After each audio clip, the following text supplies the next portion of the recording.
Hello, everyone, and welcome to Snowfell Temple. I'm Evangeline, and I will be your host and oracle this evening. I have a lot to talk about. Um, One is a little bit of one thing that I want to talk about is a discovery on personalities. Now, I do think that this notion has been around for a little bit.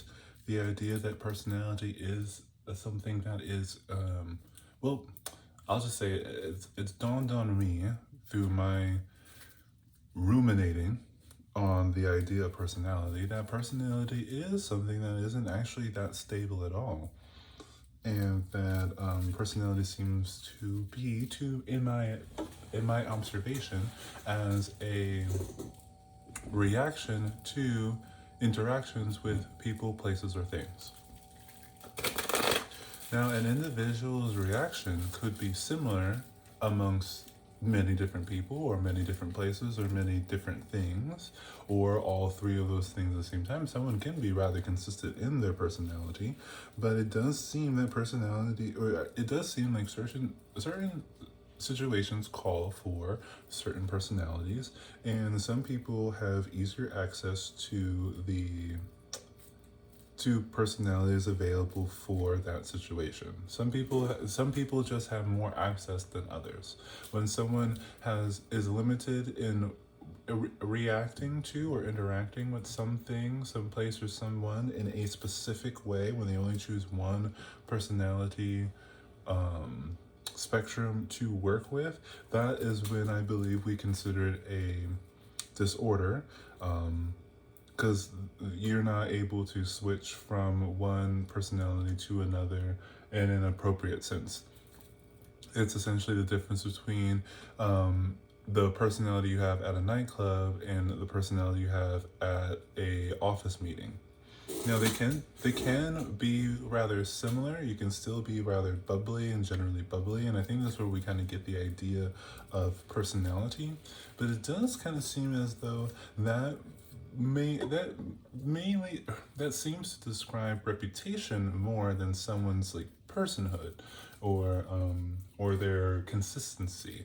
I mean, to say that someone is of a particular personality trait doesn't mean that they'll always act in that particular personality trait given the circumstance, which suggests a little bit more about circumstances than the person reflecting the circumstance, until it is to become obsessed. And I think that would describe a circumstance maybe internally, or just simply a reaction to how your internal world is interacting with your external world.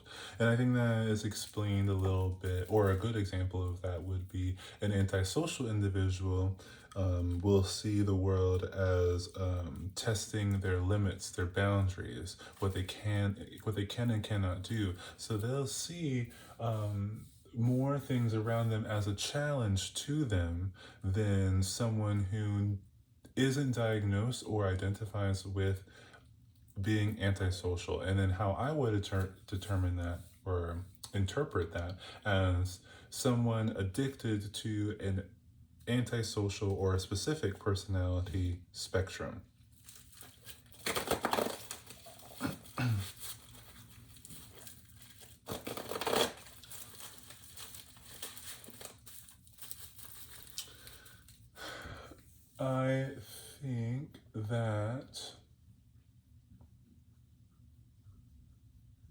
I think that understanding that personality isn't a title that you earn,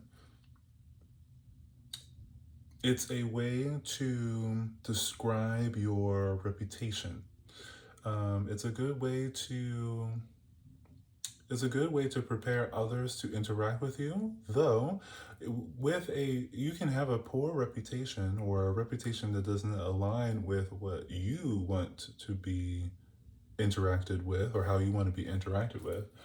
That reputation can be limiting, and can force people into an idea of being a personality. To be a personality is very similar to taking up to be a patron god of something, to be a pagan deity of a specific thing. Like you can walk around with the reputation of being a deity of narcissism. You work on the narcissism spectrum. More likely than not, your reaction to things is going to be how a narcissistic energy would react to it. You can do this with histrionic, you can do this borderline, you can do this with schizoid, you can do this with avoidant or dependent. You can do this with any of the 12 personality types that I've described in all my other videos, and the 10 personality types that are, or personality disorders that are described in the DSM-5.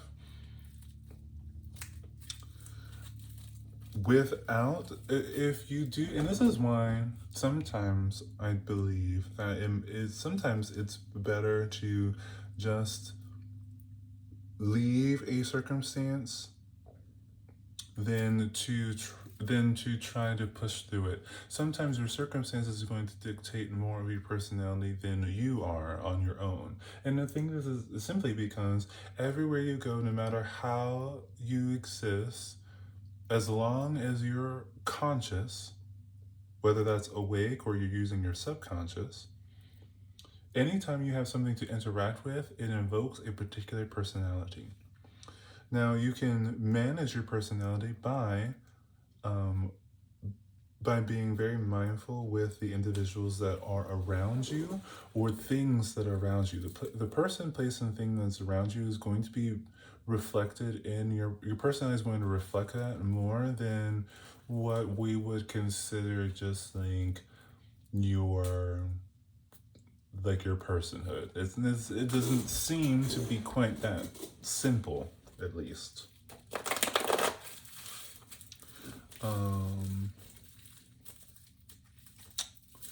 I'm going to pull a few cards to kind of to give something to, I guess, to give something to react to. I'm going to pull some cards. I'm going to lay them down here on this little side table. And I'm going to lay out a person, place, or thing, a description of that person, place, and thing. And then we're going to kind of talk about how we would react to that in different personalities. I think maybe the goal in learning about personality and why it might be important for everyone to learn personality is so that you can have access to different personalities for different situations so that you can be more adaptable and feel more prepared in any situations you might find yourself in. Even the personality, what I coined before as the unromantic personalities, the narcissistic, the antisocial, and the obsessive, I believe that those personalities, well, of course, the obsessive personality is going to be really perfect for any type of project managing. Yeah, project management. And that can be applied to many, many, many things. If you're into project management, then you'll know that already. But an obsessive personality type can be very good for a capitalist type of environment, or a workplace environment, or where successes are rewarded and progression is based on the accumulation of successes. That's going to be really important for that. Antisocial is going to be a really important personality when it comes to injustices, or defending other people, or defending your own rights, your own freedoms. And narcissistic personality is going to be rather necessary, I believe, when it comes to making behavior judgments. And I think that it would be rather applicable to apply a narcissistic personality to concepts of things as opposed to people. So, and that all being said is that each individual, so you as an individual can have multiple personalities depending on where you are, who you're interacting with. And those personalities are going to be rather consistent because the person, place, or thing that you're interacting with is the trigger for that personality. Just like saying, like, if you see a strawberry cupcake, you know, you're going to feel more attracted to, enticed to, is going to trigger the idea of come closer than say if someone just threw up on the floor. That's going to repulse. It's going to repulse you, and it's going to invoke a different type of personality towards that. A different personality type towards that pile of vomit.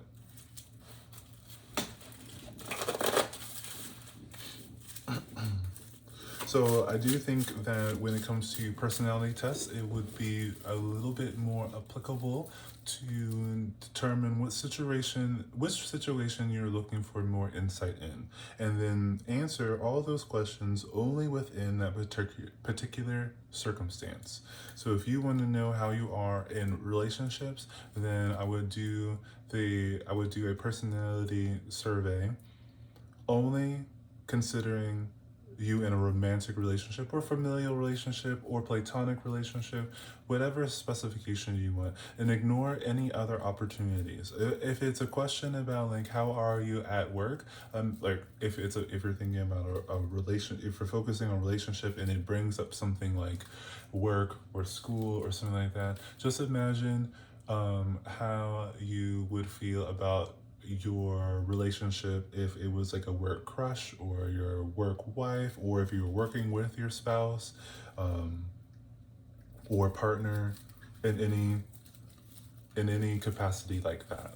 Like, how would you react to your romantic interest? I think that's going to give you a lot more insight on aspects in which that you are, and it's going to be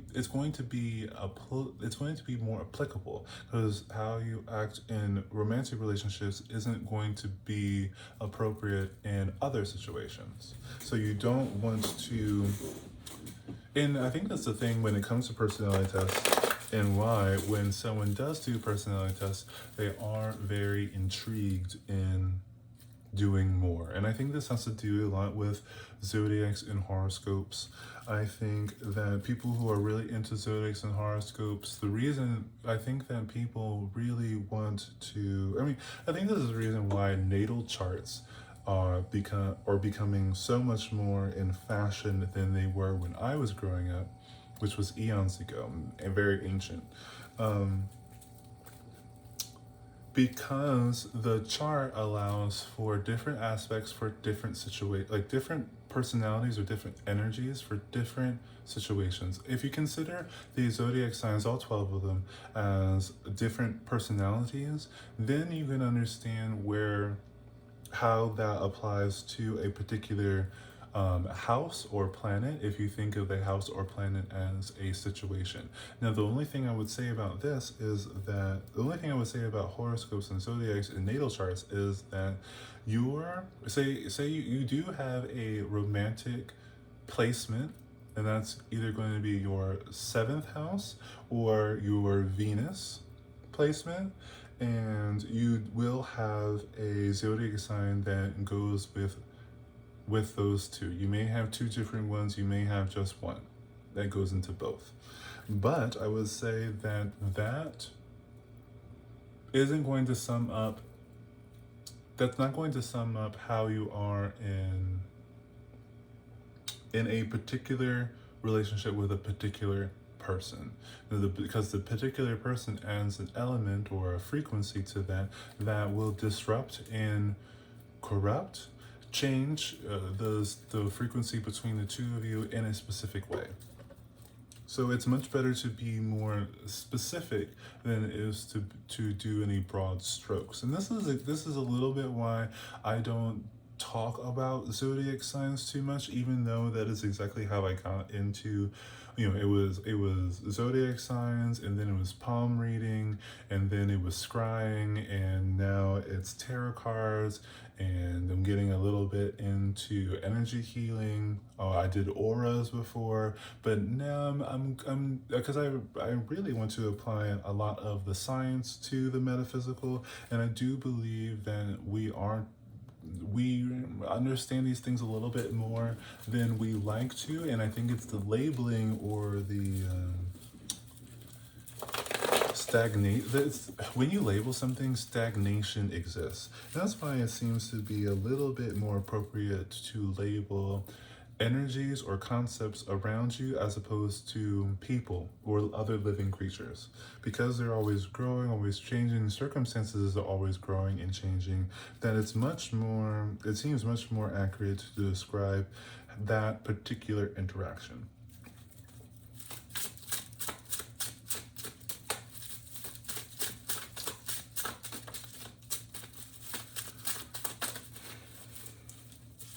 Okay. So I'll try to explain. I'll try to make this rather quick, and I'll try to just kind of explain the person. I'll try to explain the situation that we as a group are going to be placed in order to do this, the mental exercise. That's what we're going to do. We're using tarot cards to do a mental exercise.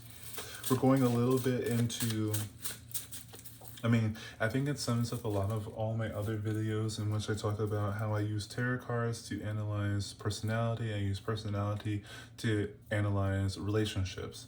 And I think it's really what we're talking about is we're using tarot cards to analyze interaction. And I think relationship and personality is under the umbrella of interaction.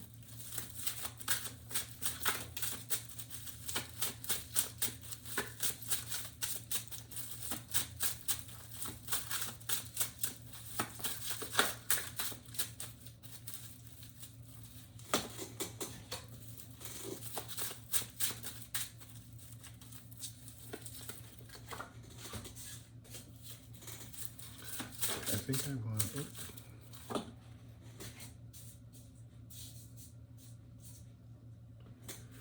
Okay, I think that.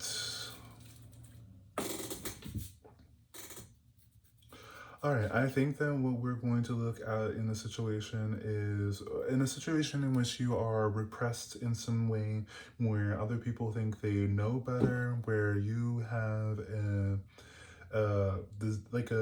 a wanting to, a desire to work with other people, to collaborate, to share, to be a part of something, and so that interaction there, that repressed interaction is a personality type that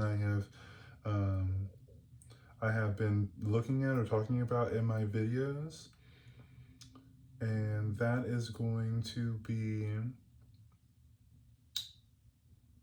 I think that this is something that we all kind of go through as far as people, as far as being an organism that has a perspective on interaction. Like, we can think about interaction. Not, it doesn't seem like, and I could be wrong, but it doesn't seem like a lot of other living creatures can do that. And it doesn't seem like a lot of human beings do this thoughtfully or mindfully. A lot of people kind of just do this as autopilot. But when this happens, you are pushed into a personality reaction of oppression, and that's when it is. It's when you assimilate a bit. Now, if you get too far into it, then we will be taking out extroversion. So they're quieting you, and then if you end up being unhappy about that, then you're going to be low your interaction is going to be low in agreeability. So if your interaction with someone is that you're not allowed to talk, you're not allowed to speak your mind, that interaction is lowering your extroversion, or the extroversion between you and that other thing is low.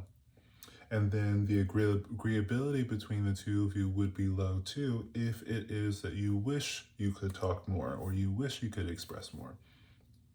So this would put you in the unromantic category. Now, the personality reactions that are in the unromantic category are going to be paranoid, schizoid, and schizotypal. If you if you are put in a place in which you need to be silent, schizotypal seems to be the more prominent um, expression of being placed in a situation like that. If you are to listen to that situation and abide by that situation's rules.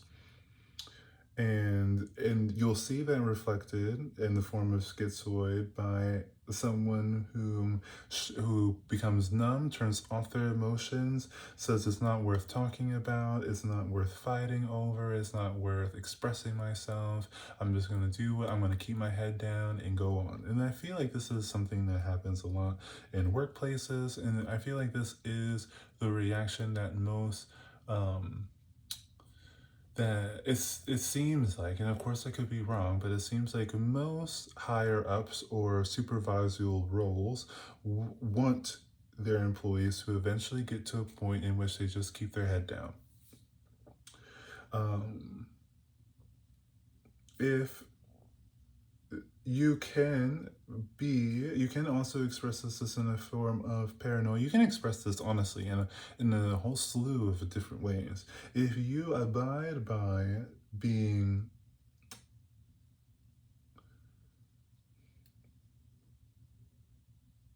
if someone I guess this is why people don't talk about it like this, but if you're in a situation and someone is trying to quiet you, um they can try to quiet you and hopefully and they can try to quiet you and keep the situation between the two of you.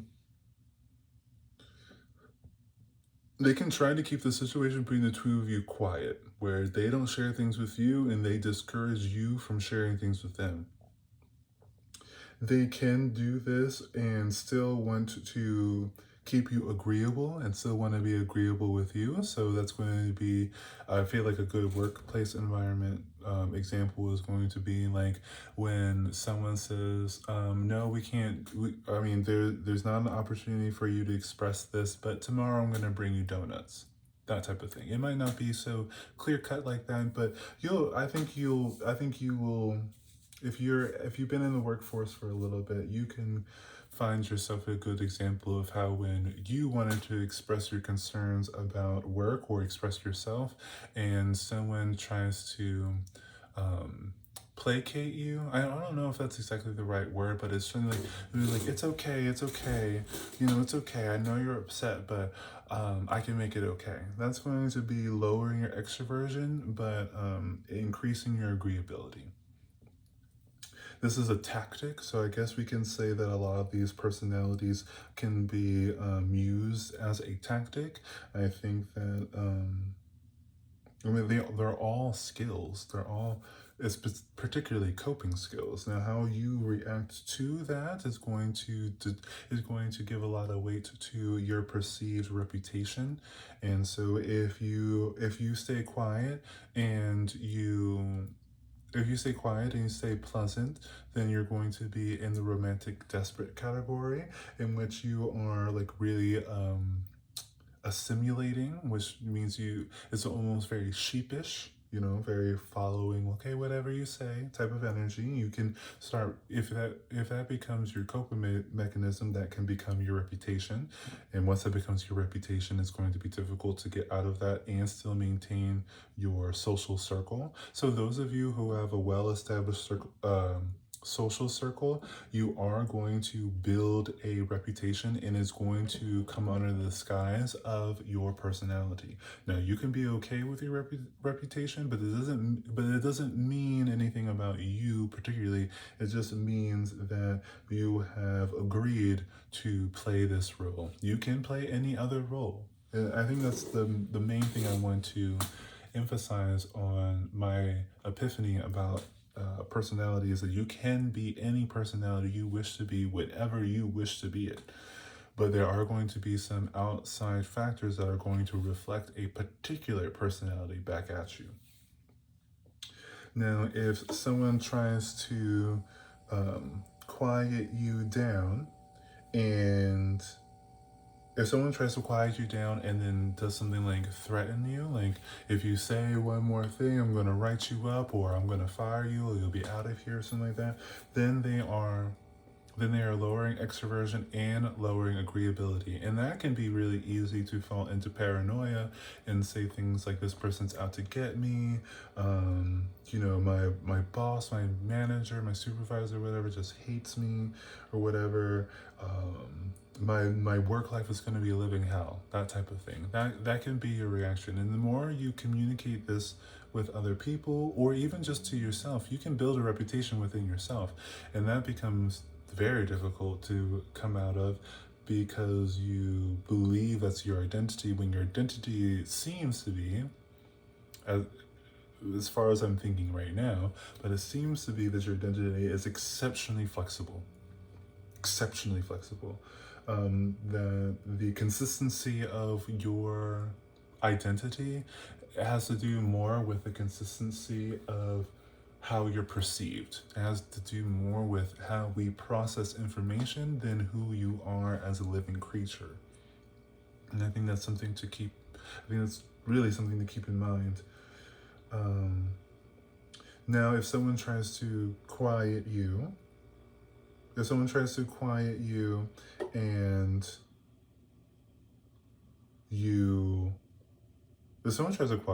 then they threaten you, and if the situation attempts to lower extroversion and lower your agreeability, you can choose between which one to emphasize or ignore. So if someone tries to quiet you, you can be like, I'm not gonna be quiet. I'm gonna start a little trash fire or something like that. You can do, like, that's a reaction that is accessible to you, that will build a reputation for you, probably rather fast. And you can ignore both of them, honestly. You can say, no, I'm gonna talk about this and it's fine, don't worry about it. You can be like, or especially if someone tries to quiet you, if they're not your supervisor, someone could um, someone could react to you and present a situation in which they are trying to quiet you and say that if you don't stop, someone's going to write you up, or you're going to get in trouble. And your response can be like, you can respond like I just did and be like, no, it's fine, I'm gonna keep doing this. No one's gonna say anything, it's gonna be fine. It doesn't matter to me, whatever it is, it's gonna be fine. Or no, I'll just explain what it is, and you're maintaining your agreeability and your extroversion. Now, all of these are options, so it really does not. And then all of this can depend on what happened right before this interaction, what day it is, the anniversary of something, if it's a good feeling or a bad feeling, like all of these things. And I do believe that a lot of personality reactions to things, although, because we can think very logically about it, right? We can decide, we can pick and choose which skill we want to use for which situation. But it does seem to me at this moment, until I ruminate again, and then I find a hole in my own theory. It does seem as though your personality reactions are heavily based in emotion. And I guess it doesn't have to be for everybody, but it seems for the majority of people, emotion is where we access in reactions. And the emotional side of your mind, or your essence, your existence, is rather simple. So it takes things very face value, and it's very dramatic. So it can catastrophize things. It can really put a lot of heavy importance onto things. And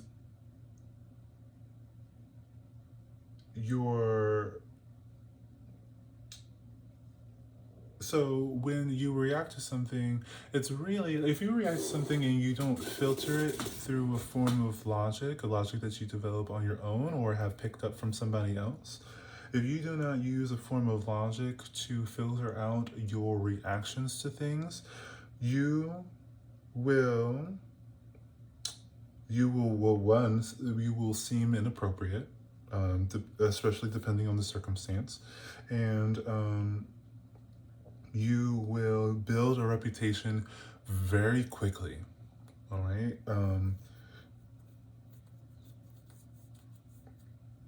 And you will likely find yourself rather stuck into that situation, that reaction, that reputation. Um, yeah, so it's just very, very important for you to, it's very important to feel your feelings and to rationalize them when you feel them. And the more practice you get at doing this, the quicker you'll be able to do it. The quicker you'll be able to feel things, filter it, and then react to it. If you react without filtering, then you're going based off emotion, and your emotions, because they lack logic, could easily be described as a form of like kind of rather erratic. Okay, so if you have goals, ambitions, or you want to, like, say you want to maintain a peaceful life, if you don't filter any unpeaceful reactions, then you will find yourself in unpeaceful situations. And the more you do that, the more the chance the you increase your chances of ending up in an unpeaceful situation that is difficult to escape from, or yeah, difficult to escape from.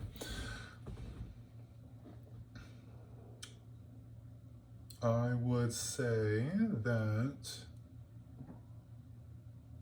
So if you, I mean, and I'm doing this tarot card reading.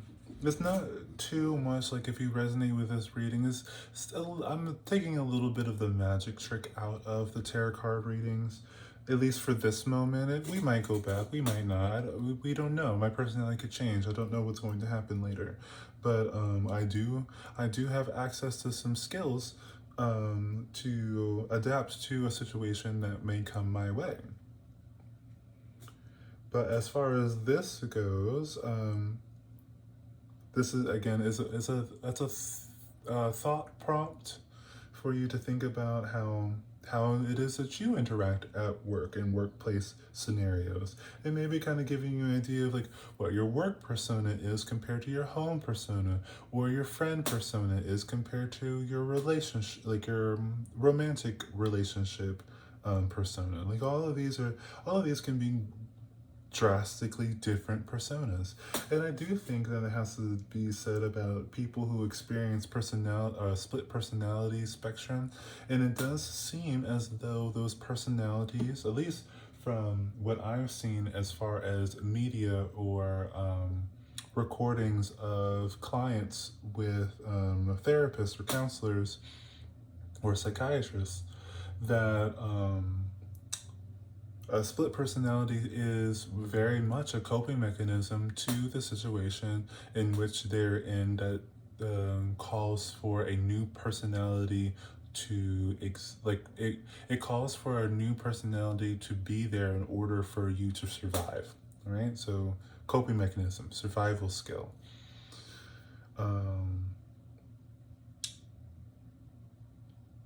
And so when we talk about individuals like this as if there is something, and I feel like I talk about this a few of my videos before, but it seems to be more about the situation, not the person. The person is accessing a coping skill that we all have and that we all use.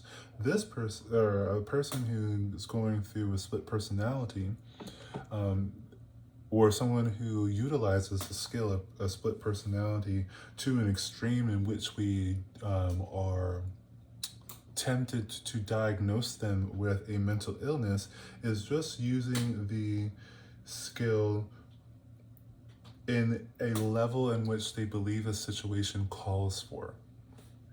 In my perspective. Now I can be completely wrong because I only have my perspective, and my perspective wants to rationalize everything. So I rationalize that by saying like it does seem, it just only, how about this? simply because I use the DSM-5 to pick out personality disorders that I've realized are personality spectrums that we all use in different circumstances. Maybe it seems as though I could hypothesize, without having done the research or the experimentation, that all mental illnesses are coping skills that others have used to an extreme to reflect the extreme circumstance in which they are in. Now, this would be unexplained.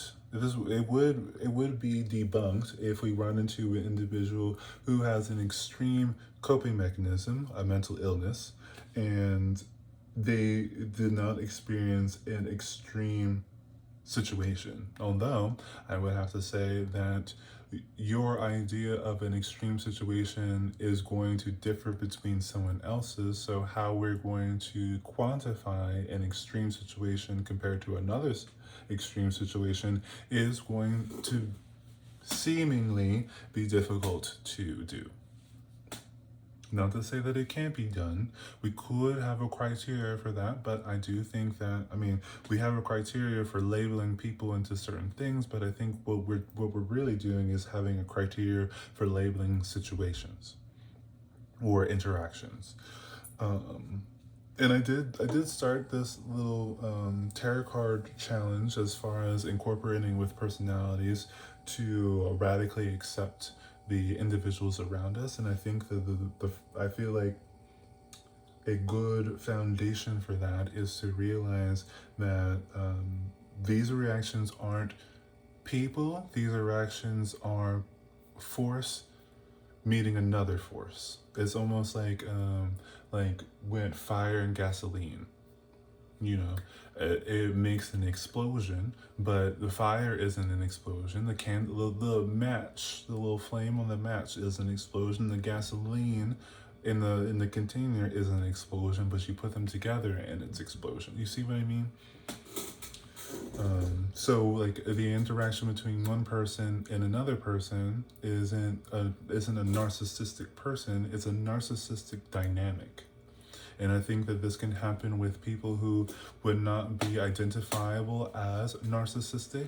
They have an opportunity to be. But I do think that individuals who find themselves in a particular circumstance can be very addicted to the feeling of being in that circumstance. So someone can be addicted to narcissistic reactions, but it doesn't I wouldn't say that that person is narcissistic. I would say that the dynamic between that person and the majority of the individuals they interact with is going to be a narcissistic interaction.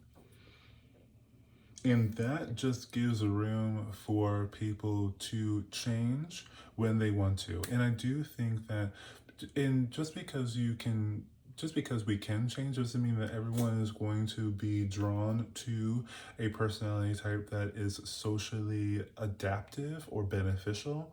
A lot of people can choose between can very much be addicted to being disagreeable, so they have the unromantic and they have the romantic resistant group to choose from.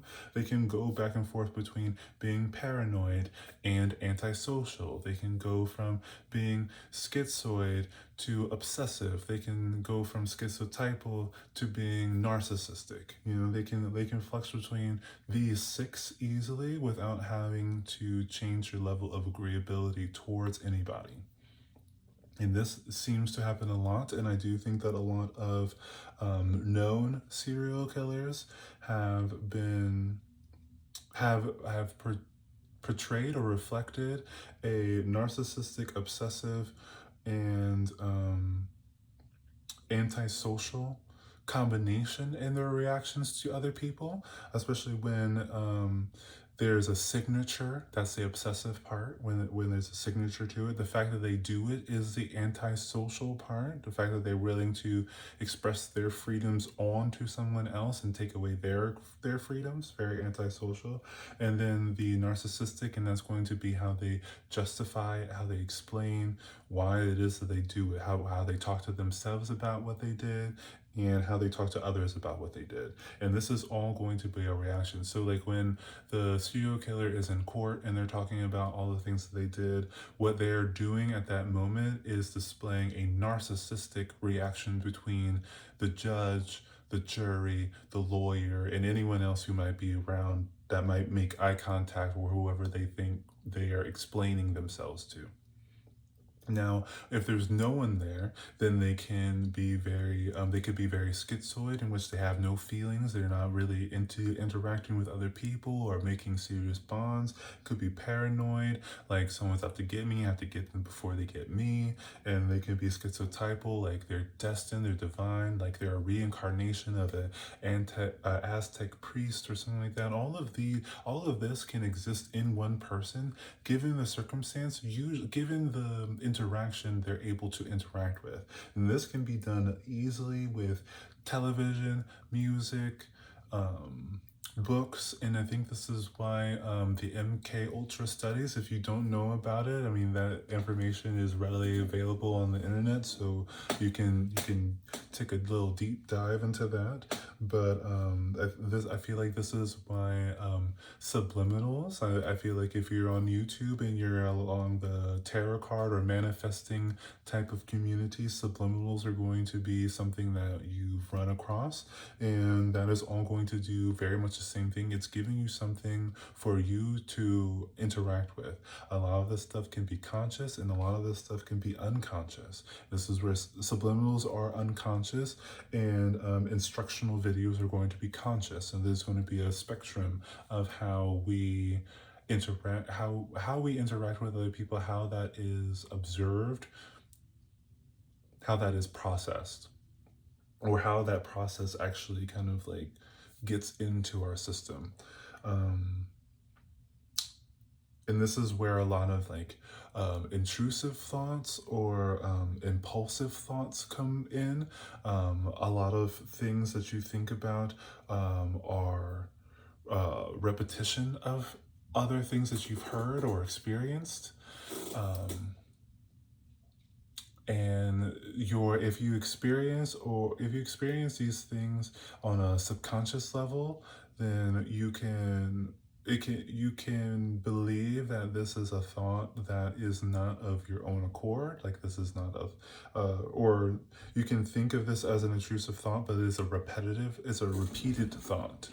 It's not an intrusive thought, it's a repeated thought. It's a thought that was given to you and you just remembered it.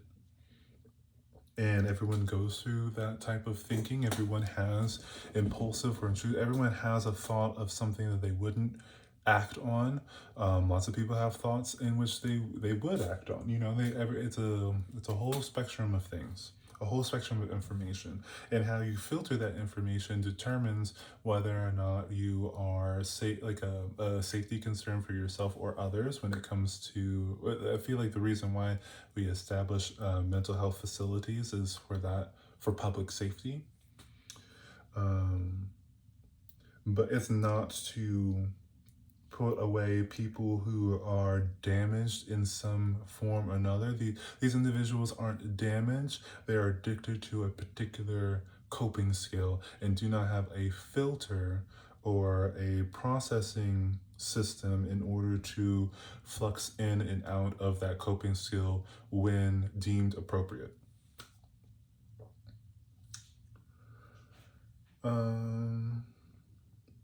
I'm trying to think if there's anything else I wanted to say about this.